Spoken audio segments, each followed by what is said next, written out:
Good afternoon, colleagues. We're going to turn to First Minister's questions in a minute, but before we do, I'm going to invite the First Minister, if she will, to give us a statement. First Minister. Thank you, Presiding Officer. As this is Parliament's final full week before a shortened summer recess, I wanted to take the opportunity to set out the Scottish Government's latest assessment of when further changes to lockdown restrictions might take effect. However, I'll begin with an update on the latest figures. Since 9 a.m. yesterday, an additional 9 cases of COVID-19 have been confirmed, which takes the total number now to 18,191. A total of 880 patients are currently in hospital with suspected or confirmed COVID-19, which is an increase of 15 since yesterday, but it includes a decrease of 23 in the number of confirmed cases. As of last night, 23 people were in intensive care with confirmed or suspected COVID-19, which is an increase of 2 on the number that I reported yesterday. Unfortunately, in the past 24 hours, 4 deaths of patients who had been confirmed as having the virus have been registered, which takes the total number of deaths in Scotland under that measurement to 2,480. In addition, National Records of Scotland has just published its more detailed weekly report. These figures report deaths where COVID has been confirmed by lab tests and also cases where the virus was entered on a death certificate as a suspected or contributory cause of death. The latest NRS report covers the period to Sunday, 21st June. At that point, according to our daily figures, 2,472 deaths of people who had tested positive for the virus had been registered. However, today's report shows that by Sunday, the total number of registered deaths with either a confirmed or presumed link to the virus was 4,119. Of those, 49 were registered in the 7 days up to Sunday, which is a decrease from 69 the week before. This is the 8th week in a row in which the number of deaths from the virus has fallen. The number of excess deaths, the number above the 5-year average for the same time of year, was 39, which is up from 34 in the previous week. However, for context, the number of excess deaths 10 weeks ago was 878. Deaths in care homes made up 41% of the total COVID deaths last week, and the number of COVID deaths in care homes reduced again from 35 to 20. These statistics tell of real and sustained progress. But even though the number of deaths from COVID is reducing, we must never become inured to them. Every death represented in these numbers is a tragedy, the loss of a unique and loved individual. And I want to send my condolences to everyone who is grieving as a result of this virus. I'm also aware that talking about statistical trends will not provide them with any consolation whatsoever. However, the trends are clear, and for all the pain that this virus is still causing and the real risk it still poses, they are positive. And they give us confidence now to set some firmer milestones for our route out of lockdown. The Scottish Government first published the route map for leaving lockdown on 21st May, almost 5 weeks ago. The week before we did so, more than 300 people in Scotland died from the virus. At the peak of the epidemic back in April, 660 people died from the virus in a single week. As I've just reported, in the most recent week, the number of deaths reduced to 49. At the time of publishing the route map, the R number was between 0.7 and 1. Now it is between 0.6 and 0.8.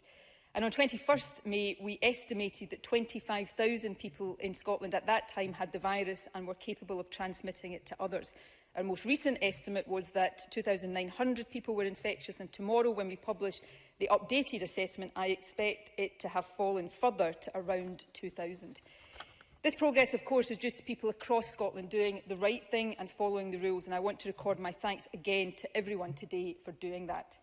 The sacrifices that have been made have suppressed the virus, though I know how hard and at times painful they have been. They have also protected the NHS, and they have undoubtedly saved a significant number of lives. They've also brought us to the position where we can now look ahead with a bit more clarity to our path out of lockdown. But let me stress that each step on this path depends on us continuing to beat the virus back. If we don't do that, we can't take these steps forward, and if the virus starts to spread again, the steps we have already taken may need to be reversed. That is what we must do absolutely everything in our power to avoid. That means continuing with the careful approach that has brought us to where we are now. Our pace is slightly slower than England's, but it is, in my view, right for our circumstances, and I hope it is more likely to be sustainable than if we went faster now.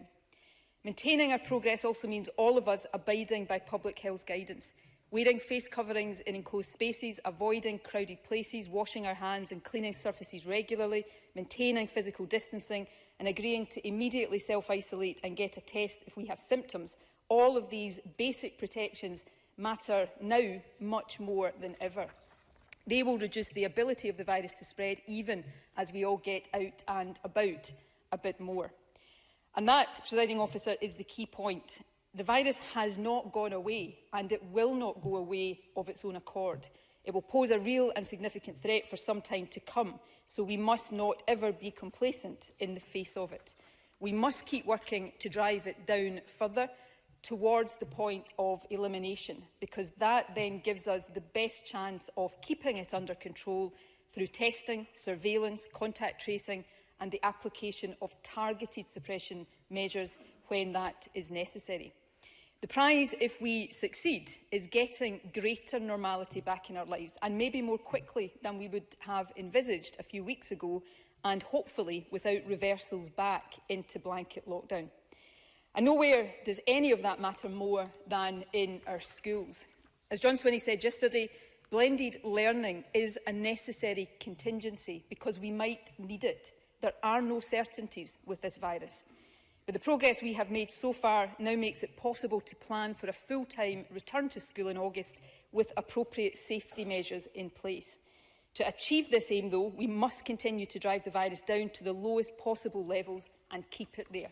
And I hope that the prospect of getting children back to full-time education sooner rather than later gives us all an added incentive to do exactly that. The same is true of the updated version of the route map that we have published today. That now sets out a series of indicative dates, and I stress indicative dates, for the remainder of Phase 2 and the early part of Phase 3. This greater clarity is possible because of the progress we've made against the virus, but delivering on the milestones depends on that progress continuing. We will complete our formal 3-week reviews as required by law on the 9th and the 30th of July, and I will make statements in Parliament on both of these dates. But I hope today's statement will provide people and businesses across the country with a bit more certainty now in their forward planning. We will also issue detailed guidance ahead of the key dates being indicated today.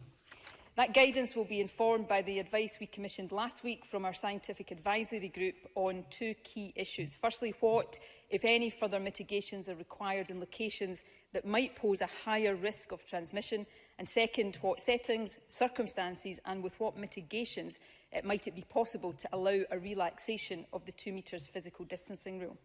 I will receive that advice next week and report on it by the 2nd of July, and we will issue guidance as soon as possible after that.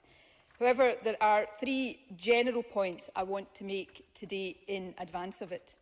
First, unless and until we have confidence that the risk of moving away from it in certain circumstances can be mitigated, businesses and individuals must continue to comply with the 2 metres physical distance rule. However, I do understand the concerns businesses in certain sectors in particular have about this, and so I hope, in light of the advice we receive next week, but in the meantime we will join with the retail sector in a campaign to promote and encourage their use. Third, to support our test and protect system, businesses in the hospitality sector will be required to take names and contact details of customers and store these for 4 weeks, so they should be preparing for that now. Let me turn now to the updated route map. As I announced last week, non-essential retail can reopen from Monday. So too can workplaces in the manufacturing sector that have been closed until now. Outdoor playgrounds and outdoor sports courts can also open from Monday. However, I can confirm indicative dates now for the rest of Phase 2 and for the early part of Phase 3. Let me repeat, though, that all of these depend on continued suppression of the virus. I can confirm that on the 3rd of July, it is our intention to lift the guidance advising people in Scotland to travel no more than 5 miles for leisure and recreation purposes. And although the tourism sector will not open fully until the 15th of July, we intend that self-contained holiday accommodation, for example, holiday cottages and lodges or caravans where there are no shared services, can open from the 3rd of July. However, we would ask people to use good judgment, abide by the rules that apply at any time to households meeting up, and be sensitive to those living in our rural and island communities. And the advice, of course, remains to avoid crowded places. As we hopefully suppress the virus further, we will also continue to consider any measures that might be necessary to protect against the risk of imported cases of the virus. It is then our intention that outdoor hospitality, such as beer gardens, will be permitted to reopen on Monday the 6th of July.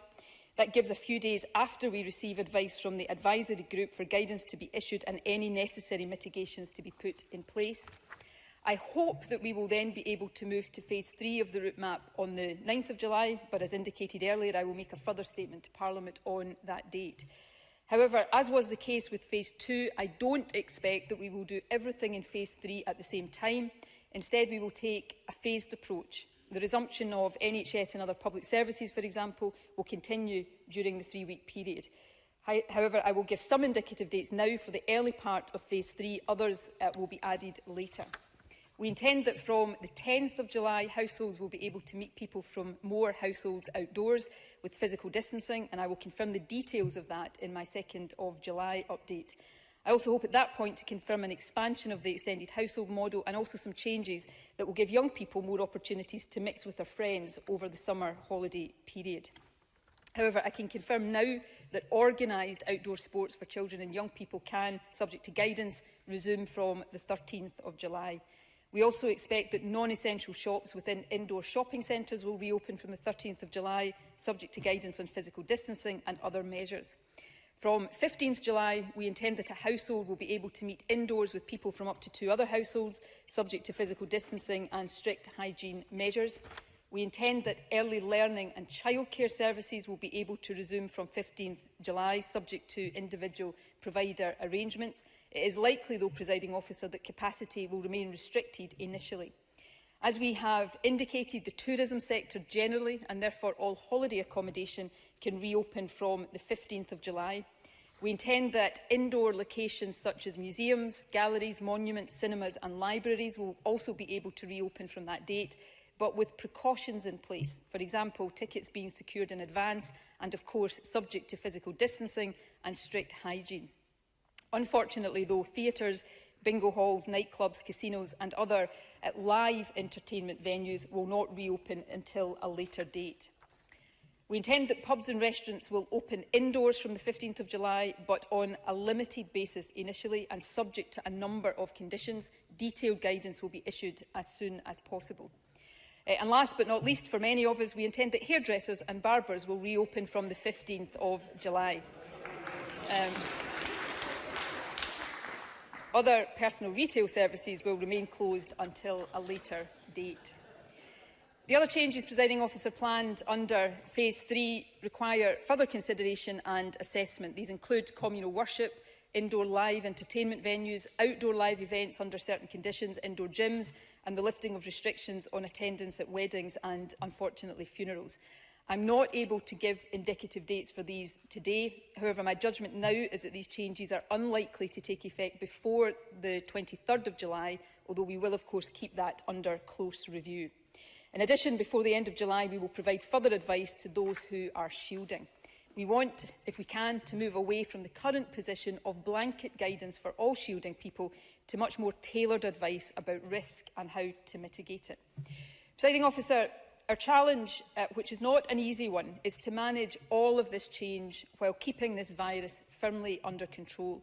If at any stage there appears to be a risk of its resurgence, our path out of lockdown will be halted and we may even have to go backwards. To avoid that, we must get as close as possible to elimination of the virus now and build confidence in our ability to control it in future through surveillance, testing, contact tracing and, where necessary, targeted suppression measures. If we can do that, then the move from phase 3 to phase 4 will become possible, perhaps as we go into August.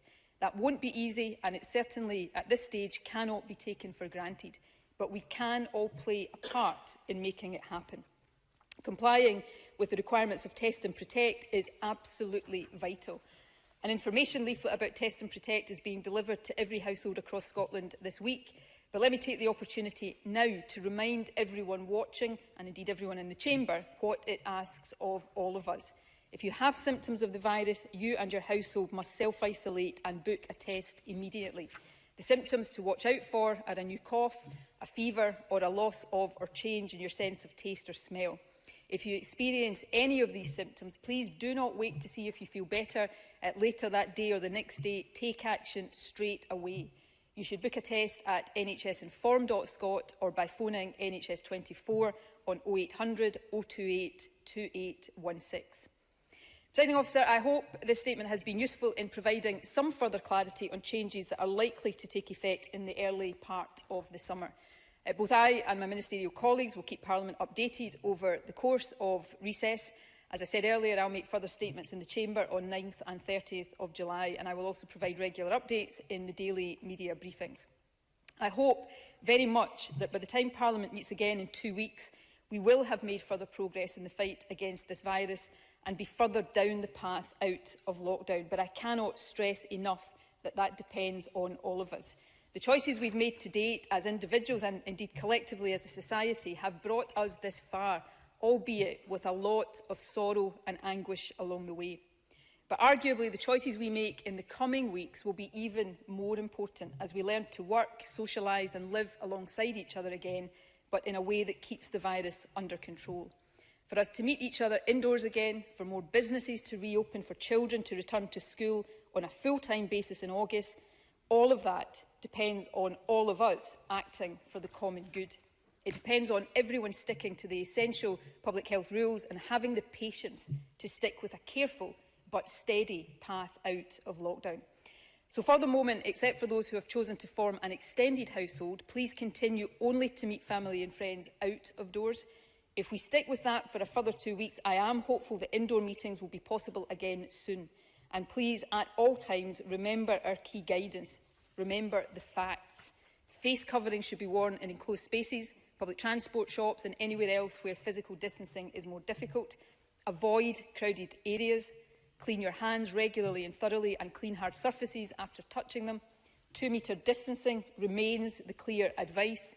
Self-isolate and book a test immediately if you have symptoms of COVID, a new cough, a fever or a loss of or change in your sense of taste or smell. It is because so many people have done the right things and have stuck so closely to the rules that we are now making such progress. That is what has brought us to a position where we can now see a route back to living less restricted lives. So please stick with it, be sensible and apply careful judgment. In everything we do, we should be thinking not just of our own health, but that of everyone around us too. And if we all continue to do the right thing by each other and by our communities, I do believe we will get through this more quickly. So please, to everybody, my message is this: stay safe, protect others and save lives.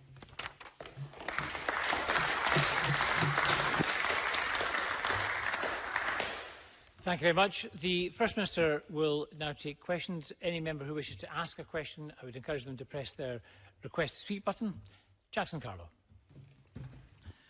Thank you, Presiding Officer, and I appreciate advice sight of today's additional statement. And I notice the announcements the First Minister has just made. We'll examine the details over the coming days, but anything which offers more clarity is to be supported.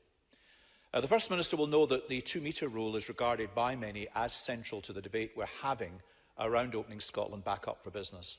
Many B&Bs, restaurants, pubs and hotels will not be able to cope if it stays in place. Indeed, a third of hotels say they won't be opening because of it, according to the Scottish Tourism Alliance. Now, on the First Minister's timetable, we now have potentially another 8 days before we know whether it's going, or whether, like last week, the brakes may suddenly and unexpectedly be applied again. And hotels and the hospitality trade are desperate to know on what basis they can open and now accept provisional bookings. Now, every day literally counts for Scottish tourism. So is there any way the First Minister could bring forward the publication of that review from the 2nd of July, even by a few days? First Minister. I'm sure, and I say this very seriously, that if I was to put pressure on an independent advisory group to give me advice earlier than they were ready to do so, Jackson Carlo would probably be the first one getting to his feet criticising me for that. The advisory group has been asked to give advice by the 2nd of July. They will do that when they feel that advice is ready, and I will immediately report on that and any implications of it. I understand and actually sympathise and empathise with the position of businesses who, for reasons we all understand, consider that the 2 metres physical distancing rules makes their economic viability very difficult, and some have expressed that they think it would make it impossible. It is not in anybody's interest to see businesses unnecessarily deal with restrictions of that nature. But let me say also quite candidly and quite directly and quite bluntly, if we have a second spike or wave or outbreaks of this virus, then hotels, restaurants, cafes, whole swathes of the economy will be forced to close again, and all of us will remain in lockdown longer than I believe is necessary. So it's important that we proceed carefully. It's important that we proceed on the basis of the best possible advice, and that I and the government apply our best judgment to that. That is how we have proceeded thus far. I believe that is why we now have this virus closer to the point of elimination in Scotland, and indeed why we see infection rates and thankfully now the number of people dying lower than in some other parts of the UK. So that says to me we stick to our careful evidence-based path, and at every single stage put the health and well-being of people across this country first. Jackson Carlin. The practical outcome of today's statement is that from the 3rd of July, with the abolition of the 5-mile rule, Scots can travel on holiday to England, but not in Scotland. Now, the reason these industries are worried, First Minister, is because they say that every day that passes now risks more jobs being lost. Take the case of one of the jewels in Scottish tourism, Crieff Hydro. Now, I know the First Minister has spoken to the Chief Executive, so she will know that the hotel is on its knees with just 10% occupancy booked for next month, losing tens of thousands of pounds every day. In July, last year, the hotel took £3 million. Now, here's what the Chief Executive, Stephen Leckie, told us. What is gut-wrenching is the thought of losing that and customers leaving Scotland and going to other countries. England and Ireland are ahead of us. We need to put the message out right now that Scotland is open for tourists. Does the First Minister not see that leaving all this to a possible reopening on July the 15th is too little too late? Does she not understand the need to act more quickly on the 2-metre question? And will she at least consider acting more proactively so we can save Scottish jobs? First Minister. Jackson Carlo talks about livelihoods at risk, and believe me, that weighs very heavily on me each and every single day. It is not something I dismiss in any way. It's certainly not something I dismiss lightly. But the other thing that weighs on me very heavily and has done throughout the past 3 months is that every step we take that potentially risks this virus running out of control again doesn't just put livelihoods at risk, it puts lives at risk. And I am not prepared to do that in some kind of reckless race with other parts of the UK. I am determined to get this right and to balance the various harms that we know are being done to our country and our economy right now in a way that builds as quick a recovery as possible, but fundamentally, even more importantly, that builds a sustainable recovery.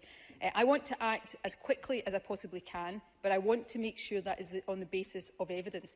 I've tried, and I will continue to try, because I don't think it's fair or justified, not to criticise other leaders taking very, very difficult decisions. But the decision that was taken on the 2-metre rule yesterday, which is not a complete abandonment, incidentally, of the 2-metre rule, but I personally have still not seen the evidence that underpins that.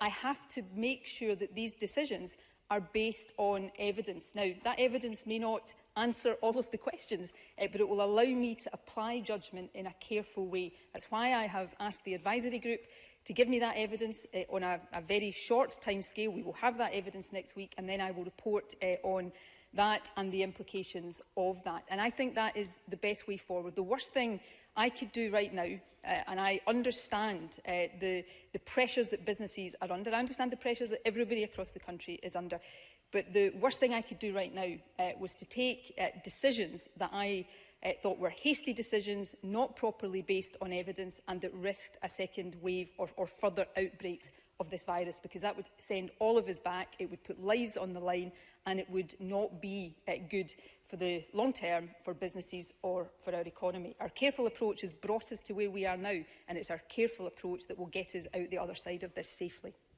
Jackson Carlin. But that is actually also the answer the First Minister gave to me last week when I asked for a plan to open schools fully. And then within 6 days, the government completely changed its position. Livelihoods are at risk too. Together with clarity and a timetable to reopen Scotland, we also need better guidance. As the Chief Operating Officer at Brewdog put it on BBC News Drive yesterday, there is a lack of certainty, there's a lack of a pathway, and there's a lack of communication.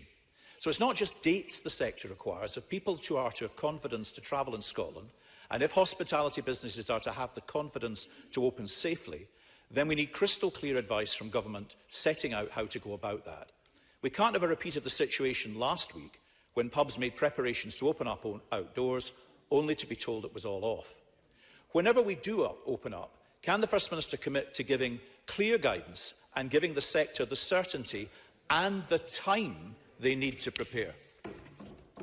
I not only will do that now, I did it in my opening remarks, and that is actually why you have to be careful and give notice of changes so that the guidance based on the best evidence can be put in place. Now, we're taking judgments. We are recognising that we live in an uncertain and changing situation. A global virus pandemic doesn't allow for certainties, unfortunately. I wish it did. But at every stage, we are putting the safety of the country at the heart of everything we do. Jackson Carlaw mentions schools, and I think in some ways the debate on schools sums up, if I may say so, the real problem at the heart of the approach Jackson Carlaw is taking. When it looked like full-time education would not be safe for children, we developed a contingency.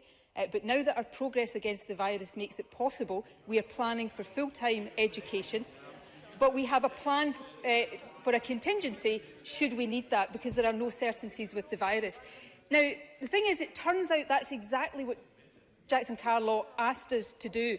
5 days after we published the blended learning plan, the Conservatives published a paper in Scotland called Coronavirus and Scotland's Schools. That was published on the 26th of May.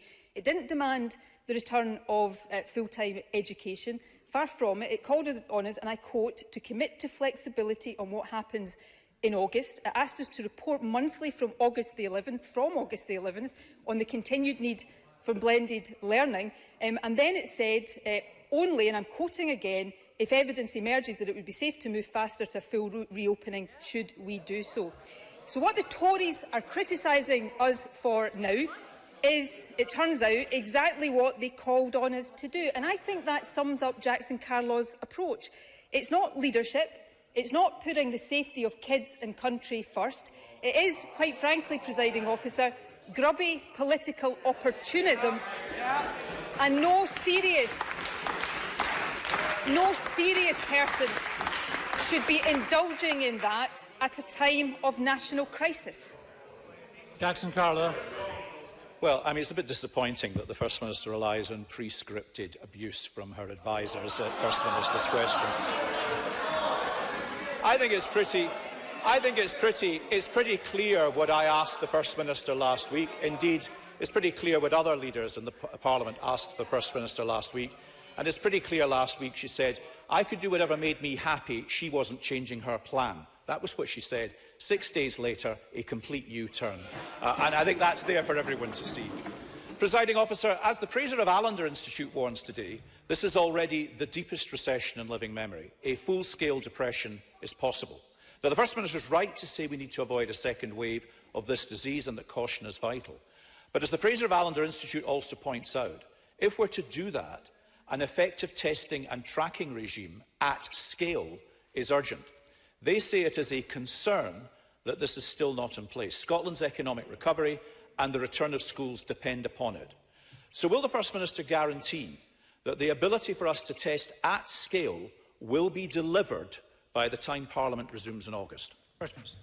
That ability to test at scale will not be delivered by the time Parliament returns in August. It is in place right now in Scotland. The latest Test and Protect figures, I think, have just been published. And yes, we need, on an ongoing basis, to build and to test and to refine the resilience of that system. That is what all countries are doing right now, and we will continue to do that. Test and Protect.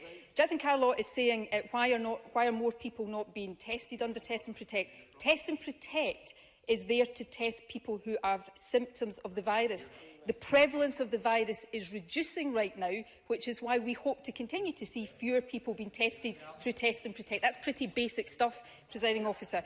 Over and above that, we will be building up surveillance testing. That allows us to make sure that we are not missing any outbreaks of the virus, and that is the other strand of testing that will build up over the summer.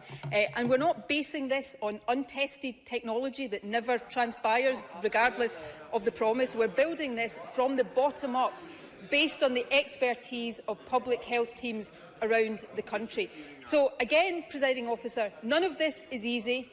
None of this is straightforward, and none of this, unfortunately, contains any certainties as we look to the path ahead. But we will continue to do the hard work, the careful planning that is incumbent on us as government to do to get the country as safely as possible through this crisis. And I welcome robust scrutiny and I welcome criticism, but I think people in Scotland look to all of their leaders right now and expect that criticism to be constructive and also expect it to be rooted in an understanding of the complexities of the issues that we are dealing with. That's the spirit in which I will proceed, because that's my responsibility as First Minister. Question number 2, Richard Leonard. Thank you, Presiding Officer, and can I thank the First Minister for advance sight of her statement. We all welcome the news that the number of COVID-19 deaths continues to fall, and that today we can look forward to an easing of the lockdown. But if we are going to turn the page, we should also look back on the chapter just written. First Minister, 0.7% of Scotland's population live in residential care homes. Yet today's figures confirm that over 50% of all deaths from COVID-19 have been from that tiny section of our community. And we don't need hindsight to tell us that at a time in their lives when they were at their most susceptible and in need of greatest help, these most vulnerable people were badly let down. Writing to me last week, Judith Robertson, the chair of the Scottish Human Rights Commission, stated, and I quote, "The situation experienced in care homes raises a number of serious human rights concerns." She went on to reference the right to life, the right to be free from inhuman and degrading treatment, the right to a private home and family life, and the right to non-discrimination. I agree with the Scottish Human Rights Commission, and when they wrote to the Scottish Government raising these concerns back in April, I agreed with them then too. Why didn't the First Minister? First Minister. I do agree with the Scottish Human Rights Commission, and I actually agree with the sentiments and, to be fair, the tone of Richard Leonard's question. And we all feel this. I feel more deeply than I can ever find the words to articulate this, what has happened in care homes in Scotland over the past 3 months. And I don't say this as in any way to minimise this or to excuse that or to say that we don't have to look hard at that. But we see that in countries all across the world. So I would simply say that we should not consider this as something that has just happened in Scotland. But it is our responsibility to consider what has happened in Scotland and make sure that we learn lessons, and I have a very deep commitment to doing that. Where I disagree, and I hope he will take the spirit and the intent behind what I am saying here, is the connotation in what Richard Leonard said, that we have somehow not acted as best we can to try to protect people in care homes. Richard Leonard may, and he's perfectly entitled to do this, and I'm sure there'll be others across the country who thinks we didn't do the right things or we didn't do them at the right time. That is a perfectly legitimate view to hold. But at every stage, from making sure that we issued guidance, stressing the need for clinical risk assessments of people going into care homes, through to the guidance for care homes around isolation and moving away from communal living, through to the strenuous efforts led by the Health Secretary to make sure that care home providers had top-up supplies of PPE for their staff, through to some of the things we've done to make sure that care home workers get death in service benefit and get a top-up of their statutory sick pay if they have to be off because they've got the virus, and through to the work we're doing around testing. We have taken steps to, as best we can, protect older people in care homes. But I'd say two things finally. There will require, and I've said this before, a long, hard look at everything about this virus, and within that, the situation in care homes. And secondly, as I've also said before, I think looking ahead, there is a big debate for us in this Parliament to be had, and I look forward to Richard Leonard being part of this, about the future structure and model of the care home sector we have in Scotland, and I think that is one that we should all engage in constructively. Richard Leonard. Thank you. The First Minister mentioned government advice. And one of the issues raised back in April by the Commission was that despite what the First Minister has said in Parliament, it was clinical advice issued by the Scottish Government that care home residents should not be treated in hospital if they were suspected of having COVID-19. This policy remained in force until the 15th of May. But it's not just Scotland's Human Rights Commission who have questions. There are many grieving families who desperately want answers too. This week, I was in contact with the family of Margaret Laidlaw. Margaret was living in an intermediate care home until late April, when her family were informed that she would be moved to Drummond Grange Care Home in Midlothian. Both homes that she was in had residents with COVID-19. And not long after moving, Margaret displayed the symptoms and caught the virus. She was kept in the home because her family were told that because of the government's policy, she would not be treated in hospital. Within weeks, Margaret sadly passed away. She was 65 years old. Her family are angry. They want to know why the care home was so unprepared, and they want to know why hospital care was not available. Sadly, Margaret's story has been all too common. So what does the First Minister have to say to the family of Margaret and families like them? And do you regret that it took so long for the government's official advice to be replaced? First Minister. What I say to the family of Margaret Laidlaw is what I would say to the family of anybody who has lost a loved one to this virus, and in particular to anyone who has lost a loved one who was in a care home. I can't find the words to adequately sum up the sense of sorrow I feel and the depth of my condolences to them. It's not possible, and it wouldn't be appropriate or helpful to the family for me to start to comment on individual cases in the chamber that I don't have the full details of. But I do agree that families have a right to answers. They have a right to know what happened in the case of their loved ones, and they have a right to question things that were done and not done, and to, as far as is possible, get the answers. And as I have said on previous occasions, I have a very deep and strong commitment to doing what is required to facilitate that process. On the issue of what Richard Leonard has described as government policy, it is not, and he will have heard not just me and the Health Secretary, but the Chief Medical Officer say this as well. It is not a matter of policy whether an individual in a care home or anywhere else is admitted to hospital or not. Clinical advice that is issued, which will be issued in many different circumstances for many different scenarios, is then applied and interpreted by clinicians who then have the job, often in consultation with families, of deciding where the best location of care is for an older person. What Richard Leonard will have heard the Chief Medical Officer say in the past is that in some cases, perhaps in many cases, for older people, admission to hospital, and in particular admission to invasive intensive care, is not in their best overall interest. But where the clinical view is that it is, that should happen. And it is simply wrong to say that any government policy stops that happening. It should be clinicians that decide what the best circumstances and the best location of care is for the people that they are caring for. Richard Leonard.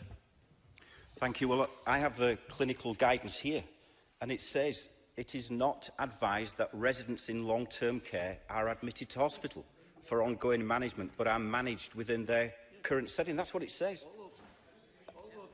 And that's been one of the greatest scandals of this pandemic.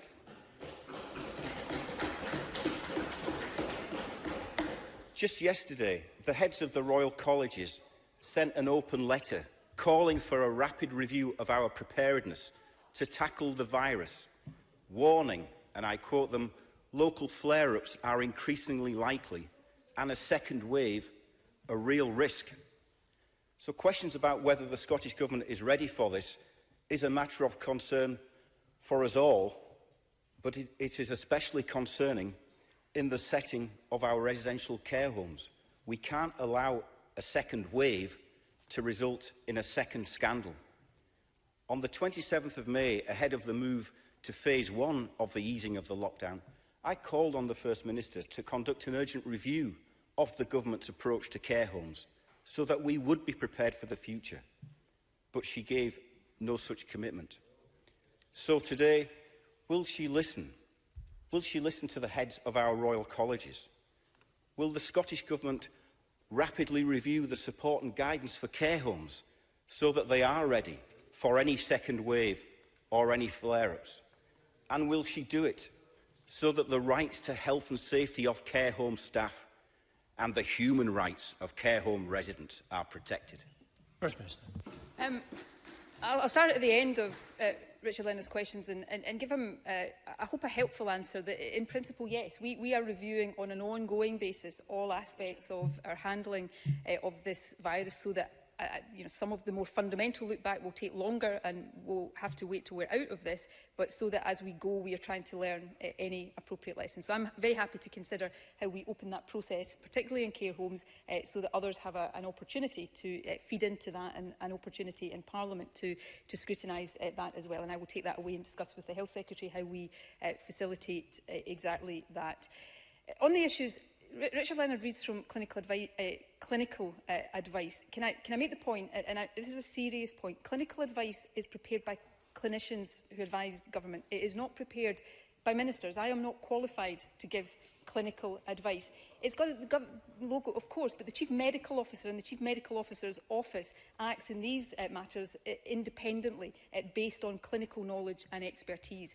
And advice is given to cover the generality of a situation. And the point I've made, which many clinicians will make, is that it is often not the case that it is in the best interest of an older person to go into hospital when they can be better cared for in their own home. But fundamentally, the decisions about care lie in the hands of individual clinicians. That's as it should be, that's as it has been, and that is as it always will be. Finally, on the issues of second wave, Richard Leonard's right to warn of the risks of a second wave.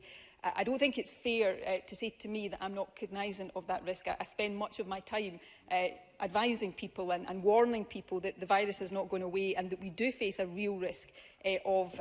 I actually don't like the phrase second wave because it presupposes that we're out of the first wave or that somehow it lies in the future. A risk of the resurgence of this virus is there and will be there all of the time, and we must guard against it. And therefore, everything we do right now, from the pace of coming out of lockdown to the care that we are taking over all of these decisions, through to the building and continued building of Test and Protect, is all about avoiding that. And as we go, we want genuinely to learn lessons. I said at the very outset of this that mistakes would be made. I am absolutely readily conceding that that will have been the case. So to end this answer where I started, I'm very happy to look at how Parliament contributes to a review of our experience to date on care homes so that we can learn any lessons as appropriate. Thank you. Question 3, Alison Johnson. Thank you. Thank the First Minister for advance sight of her statement, and my thoughts are with each and every person who has lost a loved one during this pandemic. First Minister, half of working Scots are concerned about losing their jobs. Thousands already have. And with the tourist season shrinking, pubs and many shops still closed, new employment opportunities are scarce. Now, 50,000 young people are leaving education and entering the toughest of labour markets. So a job guarantee for young people has never been more necessary, and I welcome the widespread support that exists for this. This is a proposal that featured in my party's manifesto and one that our young people need. So can the First Minister tell me how quickly this job guarantee will be put in place? And has she considered the role it can play in shaping Scotland's fairer, greener future? First Minister.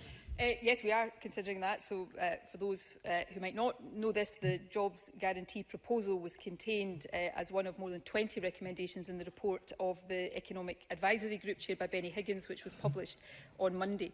One of the recommendations in that report was that the Scottish Government should respond to it and all of its recommendations by the end of July, which we have undertaken to do, and the consideration of how we take forward that proposals for a Jobs Guarantee, which I said on Monday and will readily see again today. I am hugely enthusiastic and sympathetic to will be part of that consideration. And that is one aspect, but it will not be the only one, of how, as we come out of this, hopefully come out of this incredibly difficult period, we can use the process of recovery to further and accelerate progress towards things that we already were aiming for and know how important they are. And part of that, of course, is our transition to a net zero economy and society. And therefore, using a job guarantee to ensure that the skills and the opportunities we're giving young people through this very difficult period are the skills that we need for that, and the skills that will stand them in best stead for the future, is an opportunity out of a crisis that we should absolutely grab with both hands, and the Government looks forward to doing that, working with business. Alison Johnson. Thank you. I welcome the First Minister's positive response. We know that unemployment scars, and a week is a long time, particularly for young people who face such uncertainty. So we need to create jobs and apprenticeships now, and one area where the Scottish Government could do this is energy efficiency. By improving our housing stock, we could create thousands of jobs for builders, roofers, plumbers, heating engineers, joiners, window fitters, insulation specialists, plasterers, electricians, painters and decorators. Now, this is tried and tested. Energy efficiency investment in Germany and in South Korea were central planks of their recovery from the 2008 financial crisis. Now, earlier this year, the Greens secured tens of millions of pounds for these programmes, but will the First Minister now commit to going further and faster and investing in this urgently? First Minister. I agree with Alison Johnson, and in summary, yes, I do commit to that. We have to, though, turn that commitment into detailed plans, which is the process we will go through as we respond to the Advisory Group's report and beyond. But there is no doubt we've invested heavily in energy efficiency, but for the economic and opportunities of young people reasons she talks about, as well as our environmental ambitions, it is absolutely an opportunity to pick up the pace and the scale of what we are doing. So on that front, I certainly hope that there will be a lot of common ground there as we go through the weeks and months to come. On a more general point, and I absolutely believe to my core that we have an obligation, all of us, not just the Government, all of us, and business as well, to make sure that this generation does not bear the brunt and the long-term legacy of what we've lived through in the past 3 months, and will undoubtedly continue to live through for some time to come. I, like others in this chamber, I grew up in the 1970s and 80s through the worst of the Thatcher years, when unemployment and youth unemployment was an ever-present scourge. I remember that vividly, and I remember the impact that had on people in the community I grew up in, and I don't want Scotland to go back to that. So we all have an opportunity, and I hope it's one we will work together on to make sure that whatever else comes out of the crisis, we will ensure that our young people don't pay the long-term price of it. And that will be true in schools, colleges, universities, and in terms of their employment opportunities now and in years to come, and I certainly commit myself to that aim right now. Question 4, Willie Rennie. I know we have our differences, but I want to thank the First Minister for her work and personal efforts over the last 3 months. Daily press conferences and extensive behind-the-scenes work will have taken a toll on her. I want to thank ministers as well, who have made a special effort to work with MSPs from all parties. It's the type of cooperation that people should expect at a time of a national crisis. So I think we should all thank them for that effort. I support the return to full-time schooling, but it's the last few days before the end of term. Teachers are exhausted. So can the First Minister tell them whether they will get a break and have enough time and resource to prepare for the new setup for full-time education? Teachers are anxious. Will they have access to testing? And what about teachers and children who are shielding? Will they be returning to full-time schooling in August? First Minister. Firstly, I thank Willie Rennie for his opening comments. I and ministers don't need thanks. We're simply doing our jobs. But his comments do give me the opportunity to place on record today my heartfelt thanks to everybody working behind the scenes within the Scottish Government, because they have put in a shift and a half, and that is an understatement, and I will be forever grateful to them for all the work they have been doing. On the substance of the question, yes, of course, teachers will get a break. They have been working very hard throughout all of this. And I want to be very clear. Well, firstly, I want to thank teachers and councils for the work they have done to make sure that we do have the contingency of blended learning, because we may need it, and I want to be very clear about that. We have no certainties with this virus, and if we see a resurgence nationally or locally, that model may be needed. So that has not been wasted work, and I think it's really important that nobody suggests that it has been. And my thanks go to them. Of course, they need a break, like everybody needs a break.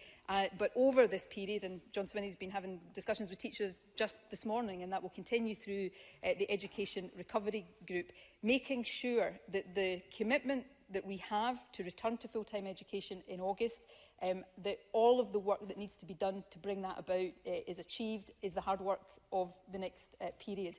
Now, partly that is work for all of us, because the prerequisite is that we keep the virus suppressed, and we've all got a role to play on that. But the other safety measures that need to be put in place, and that will include the particular arrangements around physical distancing, and also testing. So I absolutely believe that there is a big role for testing in assuring teachers and parents of the safety of schools, but the details of that is the work that we will now do, that the Deputy First Minister will lead, to make sure that before schools go back, teachers, parents and young people themselves have confidence in the safety of the education that they will be having. Willie Rennie. I thank the First Minister for that answer, and we do need that detail as soon as possible, because they do need as much certainty as possible so that they can get that break and they can be ready for August. But I want to move on to something I've asked repeatedly about in the last period. It's about childcare, especially over the summer, for thousands of parents returning to work. If parents are being asked by the government to return to work, the government has a duty to ensure there is enough childcare for them. The First Minister knows I'm cautious because I want people to be safe, but this new plan remains disjointed. Why are parents being asked to go back to work by the government when childminders and nurseries will stay closed for another 3 weeks on a full-time basis? Why are outdoor children's summer clubs and activities not allowed to open for another 3 weeks? Parents need the detail because they are returning to work from now. When are they going to get that detail? First Minister. Well, firstly, in the spirit of agreement and consensus, can I say Willie Rennie is right to raise this issue. I said last week, and it's something I don't relish saying, because it is not the position anybody in my position wants to be in, but there are imperfections in how we do things right now, given the nature of what we are dealing with. We are trying to align these plans as much as possible, and while the slightly slower pace out of lockdown we're taking in Scotland is for public health reasons, there is also an objective there about trying to align as far as possible, if not perfectly, the return to work with the build-up of childcare again. So can I say to Willie Rennie, though childminders are open, although still with restrictions on their operation, outdoor nurseries are also able to be open. What I've announced today envisages the opening of all early learning and childcare from the 15th of July, and clearly that will be to some extent dependent on individual provider arrangements, and initially, I would imagine capacity will be restricted, but that will build up again. What we also did last week, again, it wasn't the driving motivation, was open up the extended household model, which does open the possibility for some informal childcare. I had hoped we might be able to extend that by today, but we have to do a little bit more work just to understand the impacts of that, but I would hope this time next week we will extend that model a bit further. Now, does all of that add up to an absolutely perfect plan? I readily concede that it doesn't. I'm not sure perfection in any of this, given what we're dealing with right now, is possible, although we strive for it where we can. But we will continue to try to make sure that these different pieces are aligned as far as possible, and we absolutely understand the importance for parents of having appropriate childcare for their children as they increasingly go back to work. Thank you. Question number 5, Emma Harper. Thank you, Presiding Officer. To ask the First Minister what guidance the Scottish Government has provided to meat processing facilities to ensure the health and safety of the workforce in light of recent closures of such facilities across the UK due to large numbers of staff being diagnosed with COVID-19. First Minister. This is a really important issue in light of some developments in other parts of the world.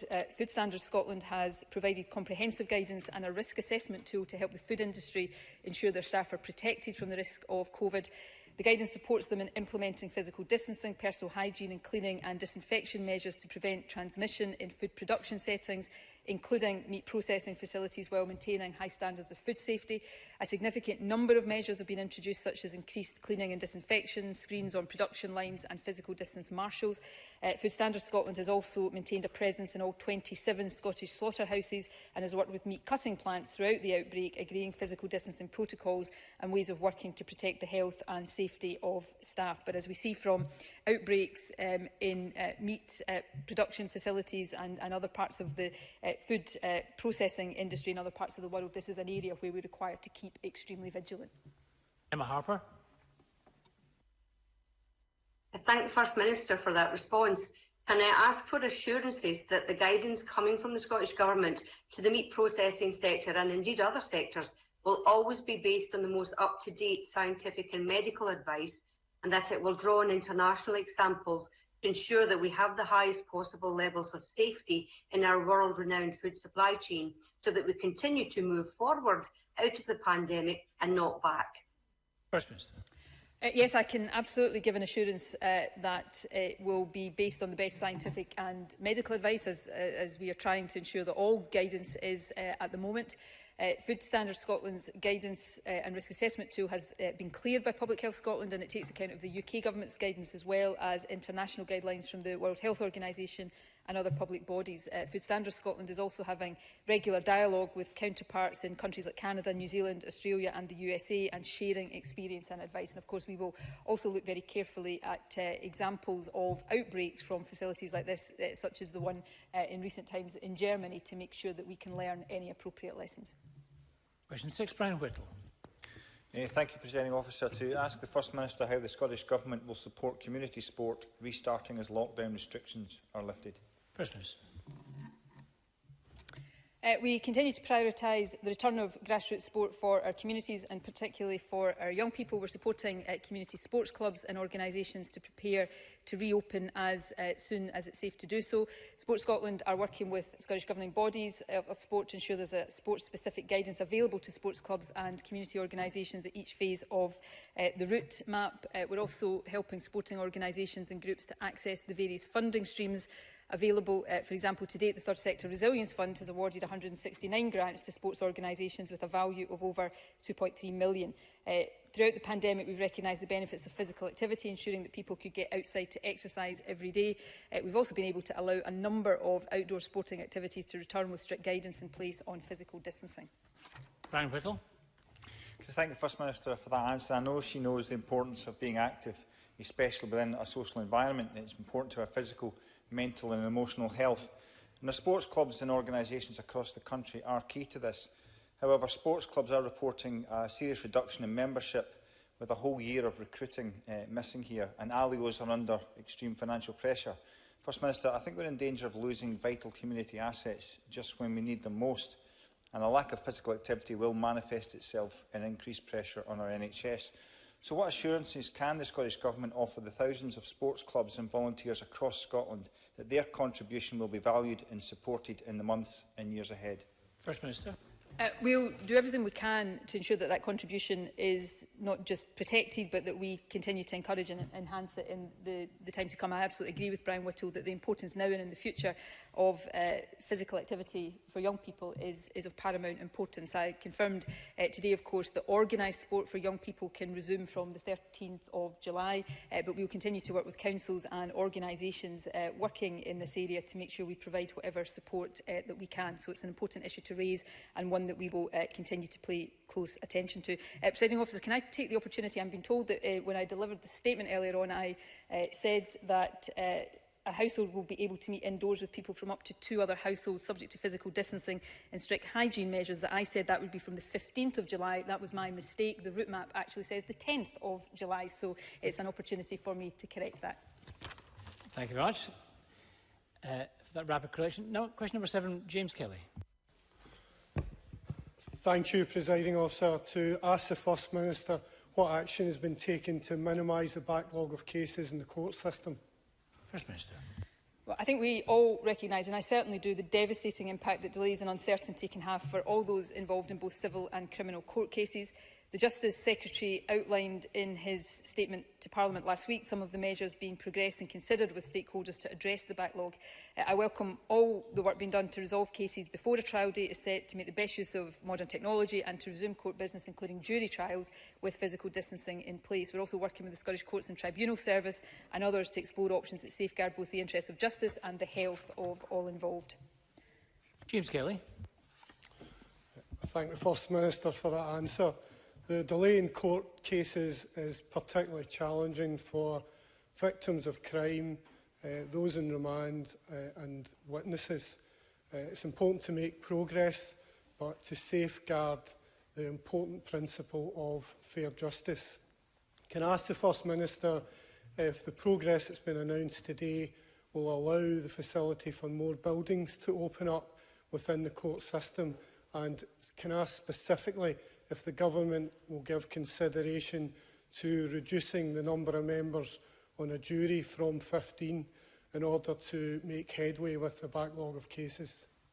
First Minister. Well, we will keep with the Scottish Courts and Tribunal Service all of these options under review. I absolutely agree with James Kelly that this backlog has to be cleared as soon as possible for all the reasons he cites. It's not in the interest of justice, it's not in the interest of those accused of crime, and it's certainly not in the interest of victims for there to be delays.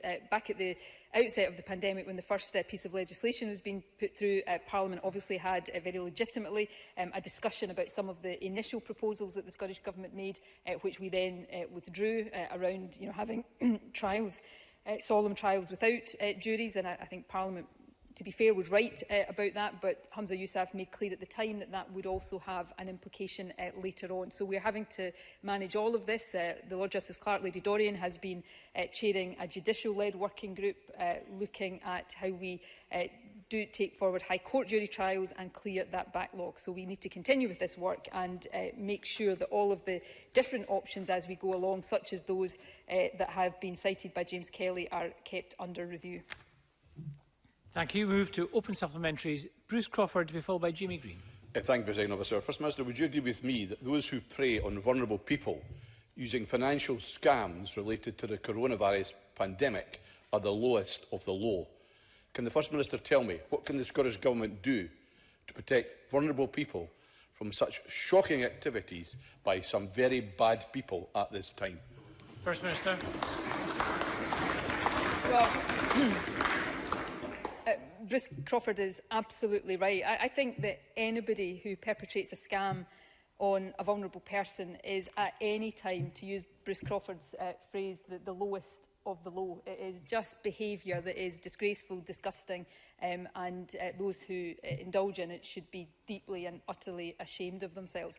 That's true all of the time, but to do that at a time like this, when everybody, individually and collectively, is dealing with an unprecedented crisis and going through the most difficult of circumstances, is just beyond my comprehension. So I absolutely want to share in Bruce Crawford's condemnation of anybody who would behave in that manner. The Scottish Government has already worked in train and has had work underway to try to educate people and make people aware of the risks of scamming, and we will continue to go forward with that. We will also, particularly in light of Bruce Crawford's question, look again at whether there is further action we can take in light of the particular circumstances that we're living through right now. Jamie Green, to be followed by Polly McNeill. Thank you, Presiding Officer. Can I return to the important issue of childcare? The measures announced today to reopen more nursery settings is welcome, but opening nurseries is not the same as ensuring their ongoing viability. I've had a number of calls today with evidence of local authorities not honouring their previous commitments to fund 1140 hours. In the absence of a statutory obligation to do so, many have already reversed existing promises. And the problem is, First Minister, that both parents and nurseries had already planned around 11:40. If it's not delivered, they can't go to work. So can I ask the First Minister to indicate when this flagship policy will resurface? And will she give assurances to councils that they will be not just told to deliver 11:40, but resourced to enable them to do so?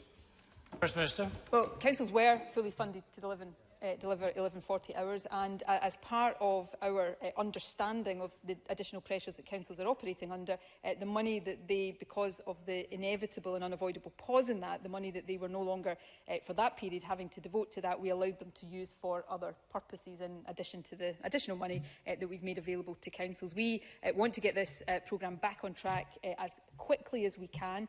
I think it stands to reason. I think anybody applying common sense to this would realise that given that part of this expansion involved construction, for example, at a time when construction activity wasn't allowed, there would be inevitable delays to this. But we want to get that back on track as quickly as possible. 1140 hours is something we have committed to, it's something we have fully funded, and it's something we are determined to and will see delivered in full. Pauline McNeill to be followed by Colin Beattie. There is a contrast emerging between those who have already returned to work but those who are still waiting patiently at home in the hope that they can return to work. And of those, many of those workers are not receiving the 20% because they're furloughed. Some employers are paying it and others aren't. And they're also concerned that if there is no date for them to return to work, that would probably bring more redundancies at the end of it. Can I say, First Minister, that I really do appreciate the level of detail that you've given today. It's very welcome. But I wondered if you agreed that we need all sectors to have as much specific information about when they can return to work so planning can go into getting workers back safely. I did have one thing to ask, and that was, when we look at the economic turmoil that we all agree, unfortunately, is ahead, will the First Minister ensure the Parliament that the widest level of engagement will take place to inform the recovery plan, all age groups, unions, workplaces, and ordinary people's experience? And I believe that if she does that, I'm pretty sure she'll say yes to that, but I think that is the best way to go forward for a recovery plan. First Minister. Let me make three very quick points to that. The first is, yes, I will agree to that because I do think it's important. There was a debate in Parliament earlier this week, which I wasn't able to be here in person at, around the report of the Economic Advisory Group, and I think that engagement, not just in Parliament, but further afield, involving stakeholders, trade unions and the wider business community and the third sector, in fact, is essential, and that's how we intend to proceed. The second point is, I agree with the need for as much certainty as possible, and that's every step of the way, that's what I will try to deliver. But what I'm not going to do is give false certainty, because I actually think that does more damage than good. So when I am able to say that a particular sector can open on X date, then yes, that will always have a degree of uncertainty given the nature of the virus, but I want to be as sure as possible that it is deliverable based on the information we have now. But secondly, I want to be sure that it is as safe as possible, because that allows me to then make sure I get fully behind whether it's the retail sector or the tourism sector, and encourage people to get back to using these parts of our economy. So it's important that we get that in sync and get that happening in the right order. The third point I would make about the furlough scheme, which has been very welcome, very helpful, has avoided a wave of redundancies so far, which all of us should be grateful for, is that it is really, really important that that doesn't get prematurely withdrawn, and that there is a willingness on the part of the UK Government to continue it for as long as is necessary, whether that is in a general sense or targeted particularly at sectors that we know will be hit for longer. That's a discussion we are seeking to have right now with the UK Government, and I hope people across the Chamber will call on them to follow the example of countries like France and make clear that that kind of support will not be withdrawn before the economy is ready for it. Colin Beattie to be followed by Liam Kerr. Can the First Minister advise whether consideration is being given to allowing coaches and personal trainers to work with more than 2 households a day, where physical distancing can be maintained, given that so many people depend on these professions for their income? First Minister. Yes, we continue to keep that guidance under review. We want to get as many people back to work as quickly as possible. And I think, while that's important generally, we recognise that for people in the self-employed category, that is particularly important, and many coaches and personal trainers will fall within that category. So we continue to work closely to review our guidance to make sure that we can do things safely. Also, for coaches who are self-employed, they can receive support through the Self-Employment Income Support Scheme or the newly Self-Employed Hardship Fund. That provides up to £2,000 for coaches who became self-employed after the 6th of April 2019. And Sports Scotland have also provided advice for coaches, including information on funding, which can be found on the COVID-19 dedicated pages on their website. Kerr, followed by Neil Bibby. Presiding Officer, on Monday, yet another established retailer on Aberdeen's Union Street, Malton Brown, announced its closure. It's another business lost to Aberdeen and more local people unemployed in very difficult times for the North East, due in no small part to this government's business rates regime. Has the First Minister any plans beyond the immediate virus response to review a rates regime which punishes the North East disproportionately? First Minister. That's just not true, although I absolutely understand the burdens of rates on businesses at the best of times, and particularly right now, which is why we've invested heavily in rates relief schemes throughout this crisis, and we will continue to consider support that we're able to give going forward as we come out of this crisis, and businesses like the one the member mentions can start to open and trade again. So all of this is really important, but again, I come back to this point. This is an unprecedented crisis that all of us need to make sure we bring all of our resources and focus to dealing not just with the immediacy of it, but with the aftermath as well. And I look forward to having the support and, yes, the scrutiny and constructive criticism of those who genuinely want to tackle these issues, as opposed to those who just want to make party political points about it. Neil Bibby, to be followed by Kenneth Gibson. Neil Bibby. Thank you, Presiding Officer. Swissport have today announced 4,500 jobs are to go at UK airports. This is yet more bad news and means likely more job losses at Glasgow Airport. First Minister has turned down the suggestion of DNB Unite and I for a task force to save airport jobs at places like Glasgow Airport. I've asked the First Minister 3 times now about aviation jobs. I welcome talks on the future of aerospace, but we also need urgent action now to save airport jobs of my constituents. As GMB have said, these jobs are the backbone of the Renfrewshire economy. Doing nothing, First Minister, is not an option. So what will be done to stop more airport workers being abandoned? What representations are being made to the UK government about a support package? And what is the plan for our airports? First Minister. Well, do nothing on any aspect of this crisis is not just not an option, it is not in any way, shape or form what this government has been doing. And I think even our sternest critics would recognise that reality. We deal and face, not just in Scotland, but UK-wide, Europe-wide, the world-wide, we face a multitude, a plethora of very significant challenges because of the virus and the measures that we've had to take to tackle the virus. Some of those create problems for businesses, others compound and exacerbate problems and challenges that businesses were already facing. There are no easy answers to any of this, and I will never ever criticise anybody in this chamber, across the chamber, standing up for jobs in their constituency. In fact, I welcome and praise that. But we all have to recognise the real challenges we face and the difficulties we face, and try to do that in as constructive and consensual a way as possible. I've given commitments to Neil Bibby around involvement in our work on the aerospace sector. I will do the same on other sectors. I think, as I said last week, we've got to guard against just a plethora of task forces. We've got to make sure we're focusing on the actions that we need to take. And I hope he will join me as well, not in a party political way, but in a recognition of the reality. The Tories clearly seem to think all of this is funny, but I don't think it's funny. I think this is really, really serious stuff. And what I was going to say to Neil Bibby is I also hope we'll be able to join together to make a case to the UK government to make sure that the right support is in place for businesses and sectors as we go forward as well. And I hope we can all join together in that endeavour. Kenneth Gibson, to be followed by Dean Lockhart. Thank you, Presiding Officer. First Minister, even when deemed completely safe to visit our islands, residents and businesses will remain disadvantaged. Ferry sailings have decreased markedly and social distancing has diminished capacity by 80 to 90% on some routes. By contrast, people who fly to the Northern Isles, Inner and Outer Hebrides, do not have the same social distancing rules applied, which Professor Jason Leach agreed on Monday was an anomaly. How soon, therefore, without preempting the advisory group, are we to move to 1 metre social distancing on ferries with a mask on while in enclosed decks?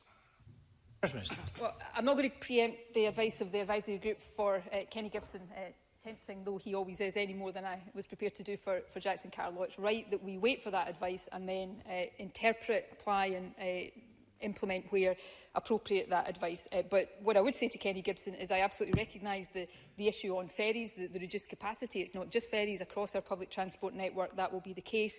And therefore, of course, there are practical as well as economic advantages to having a situation where 2 metres can be relaxed. But it is really wrong to see this as simply a binary 2 metres or 1 metre. And if there are going to be settings and circumstances in which there can be a relaxation of 2 metres, that, as Kenny Gibson alludes to, will come with the necessity for other mitigations. And therefore, it's important that we get that right. It is unlikely, pardon the pun, to be one size fits all. Public safety here cannot simply, and I know Kenny Gibson is not trying to do this, but it cannot simply be cast aside. We don't do the country, businesses or any aspect of our society any good at all if we take reckless decisions that allow this virus to start to spread again. Dean Lockhart to be followed by Neil Findlay. Thank you, Presiding Officer. One of the key findings of the advisory group led by Benny Higgins was that there needs to be much more communication and collaboration between the Scottish Government and key stakeholders in the economy. Does the First Minister agree with this? And if so, what specific steps will she take to address these concerns, especially in the context of the COVID crisis? First Minister. I agreed with it on Monday, so I'm happy to do so again. I think in any aspect of what we do right now, no matter our differing views on whether what we did before this crisis was good, bad or indifferent, I think if we come out of this crisis and just pick up where we left off, then we'll all be making a mistake. We won't be tackling challenges sufficiently, and actually we'll be missing opportunities to do things differently. And that applies to the relationship between government and business, as it will apply to all sorts of other things as well. We will respond in detail, as I said earlier on, before the end of next month to the recommendations, all 25 of them, I think, in the advisory group report, and we will put specific recommendations down in relation to that. But any relationship is two-way, so we have to also listen to the other part of that relationship about the changes they want and the ways in which they think it should be enhanced, and those discussions will be taken forward over the next few weeks. Neil Findlay to be followed by Gillian Martin. First Minister, in November, after 8 years without meeting mesh-injured women, in the middle of the general election campaign, you asked for a meeting. You said all sorts of sympathetic things and gave those women your personal commitment to do all you could to ensure US mesh surgeon Dr Veronicus came to Scotland to help them. He made his offer over a year ago in good faith, and all there's been since is delay, deliberate blocking and inaction by vested interests who never wanted him here in the first place. He's walked away in disgust at this behaviour. For women like this one who have been horribly injured and disabled, the prospect of him coming to Scotland was their last hope of ridding their body of this poison. Listen to what she said this week in an email to me and you. For years I thought I had some kind of mental problem, as I didn't know other people were similarly affected. I had to retire from the job I absolutely loved in a school. I had to give up the gym. I used to do Race for Life every year in the moonwalk. I danced my socks off at family gatherings. That person doesn't exist anymore. I'm left a pain-ridden shell of the person I was. I hate me and suffer from depression. First Minister, for a decade, this government has failed these women, and I'm sorry to say you have too. Can I ask if your government intends doing anything to help hundreds of women live a life free of the brutality of mesh pain? First Minister. Can I thank Neil Findlay, and I know how strongly, rightly so, he feels about this, and I would pay tribute to the way he has consistently brought these issues to this chamber. I take very seriously the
frustration at lack of progress. There seems to be an issue here which we thought we had made progress on when Catherine Calderwood spoke to him around the need to make sure that a surgeon cannot simply come and operate on women that he's had no prior contact with, that there needs to be pre- and post-operative care in place. And these seem to be the arrangements that we have struggled to make progress with him on. The offer is still there, and we have been trying to get those arrangements finalised. And I will repeat again today my personal willingness, although I am not a clinician, to speak to him directly, as I did before, to try to get the arrangements in place that allow that visit to happen. But I do think it is not the case, and I think it is an unfair and an inaccurate characterisation to say that this has been blockages on the part of the Scottish Government or an unwillingness to have him here. Certainly I can speak from my own personal opinion here that the contrary is absolutely the case. And I hope others with a genuine concern in this will help with that, rather than try to characterise this in an inaccurate way. Gillian Martin, to be followed by Andy Whiteman. Thank you, Presiding Officer. The Fraser of Allender economic commentary published today states that if there were to be a second wave of infection of COVID-19, then the economy may not recover until 2024 at the earliest. The First Minister has outlined what our government is doing to ensure the virus is kept at the lowest possible level. But does the First Minister agree that a slower, more cautious approach now is ultimately the most effective economic approach, and that far more jobs and businesses are in danger if we risk a second wave by easing restrictions too fast? First Minister. I agree wholeheartedly with Gillian Martin, as I think is evident from everything I have said and the decisions I have taken so far in this pandemic.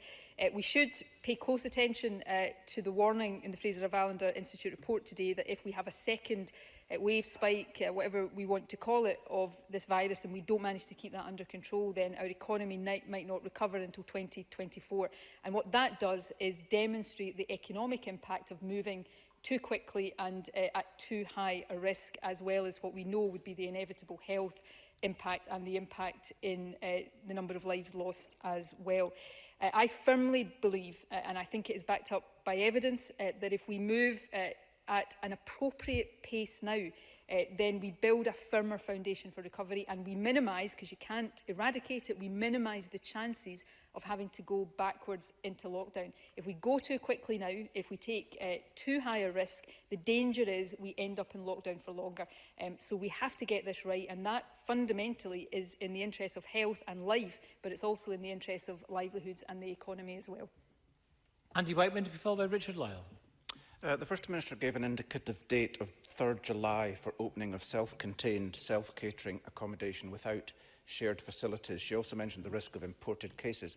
Can she confirm that such a definition does not include short-term lets in communal stairways, given the risk to residents from visitors all over the world? And can she confirm whether advice is or will be sought on this question, and that guidance that currently does not cover this will cover it in due course? First Minister.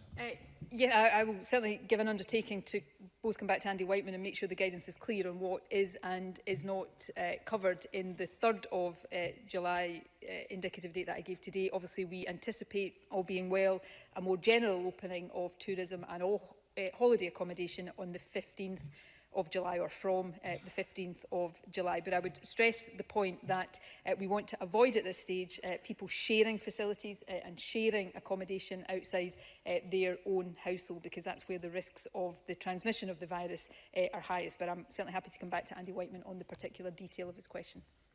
Richard Lyle, followed by Alex Cole-Hamilton. Thank you, Presiding Officer. First Minister, further to your announcement, many shops will now be preparing to open next Monday and will be following government guidance. To support consumer confidence, will the government continue to issue guidance for members of the public on how to shop safely? Yes, including the use of face covering, which many believe should be worn in shops. First Minister. I will do, because I think safe shopping and those people who will be using shops, the behaviour that all of us sort of display when we're in shops will matter hugely here. I know the British Retail Consortium has already put out, I think, a 5-point piece of advice for shoppers, which I would endorse. I would add to it, though, and I hope they will add to it, the importance of face coverings as well. I said we are still considering the issue of mandatory face coverings in shops. We're waiting the advice from the advisory group on high risk transmission areas and the 2-metre issue before taking a final decision on that, but we intend to undertake a campaign of awareness with the retail sector in the meantime. But making sure that shoppers wear face coverings, that they abide by physical distancing rules, that they follow the other advice that has been given both in terms of the spaces outside of shops and in shops is really important. And above all else, I'll repeat what I said last week, respect those who work in our shops, because if they're asking you to do things that you wouldn't normally have to do in a shop, they're doing it for your protection. They do not deserve and should not get abuse from anyone. Instead, they should have our thanks and our respect. And Alex Cole-Hamilton. Thank you very much, Presiding Officer. Yesterday's announcement on the school's return will be welcome news to many parents, but for one group, it creates a whole new layer of anxiety. Lockdown has been the hardest for those children in shielding or living with someone who is shielding. Parents of these children will now be wondering what the new term means for them. Do they risk a return to crowded classrooms with all the risks that that entails, or do they hold those children back, accepting the impact that will have both on learning and social development? The same concern exists for teachers who are shielding as well. So can the First Minister outline what provision she intends to make for these groups? First Minister. Well, it's an important question. We will issue further advice to shielding people generally before the end of July, and I indicated that in my statement. We want to move to a much more tailored approach where we focus on risk and how people in the shielded category mitigate that risk. But there are particular issues for children that have to be worked through very carefully. I know the Chief Medical Officer, in fact, I believe Chief Medical Officers in all parts of the UK are currently looking at advice on the particular issues around paediatric groups in the shielded categories and whether there is a change of advice that will be appropriate for them. I don't want to preempt that because it's important it's considered clinically, but whatever the situation is as we go into the period leading up to the return of schools, the situation for those in the shielded category, pupils and teachers, will be properly considered and properly catered for.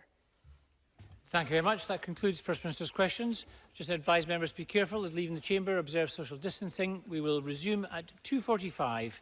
Parliament is suspended.